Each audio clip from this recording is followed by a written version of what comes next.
Nah, contoh selanjutnya adalah kita diminta menghitung integral 0 sampai akar 1 min x kuadrat, 0 sampai 1 x kuadrat plus y kuadrat dx. Jadi y-nya bergerak dari 0 sampai akar 1 min x kuadrat, x-nya bergerak dari 0 sampai 1.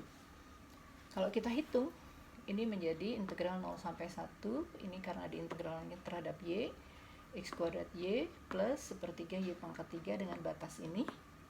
Maka kita dapat integral 01, ini x kuadrat akar 1 min x kuadrat plus sepertiga 1 min x kuadrat pangkat 3 per 2 dx. Nah, ini rumit menghitungnya.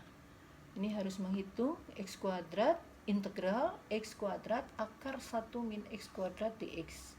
Yang ini integral 1 min x kuadrat pangkat 3 per 2 dx. Nah, ini rumit penghitungannya, maka kita coba menggunakan koordinat polar. Jadi kita mau mengubah integral yang tadinya kartesius ke polar, ya. Nah, untuk bisa menentukan batas-batasnya, maka daerahnya harus kita gambar dahulu. Daerah alasnya itu, yaitu ini.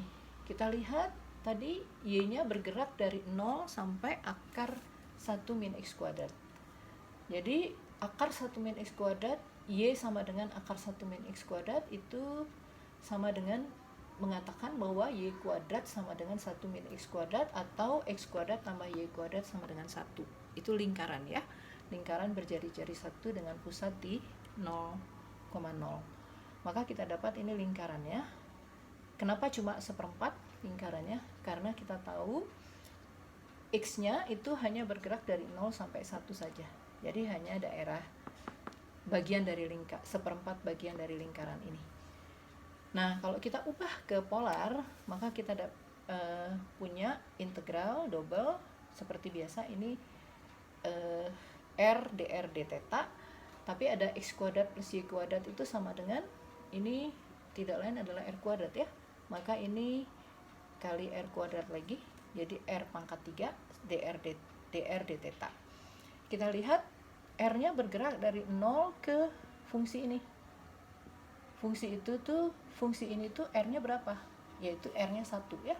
Jadi r-nya dari 0 sampai 1 dan sudutnya antara 0 sampai pi per 2. Kalau kita hitung ini r pangkat 3, jadi ini seperempat r pangkat 4 batas 0 sampai 1 d theta. Maka itu sama dengan integral 0 sampai pi per 2, ini seperempat r pangkat 4-nya, r-nya diganti 1 kurang 0, jadi seperempat d theta. Maka ini seperempat theta, pi per 2 menjadi pi per 8, ya. Jadi hasilnya pi per 8. Nanti kita lanjutkan dengan contoh yang lain lagi.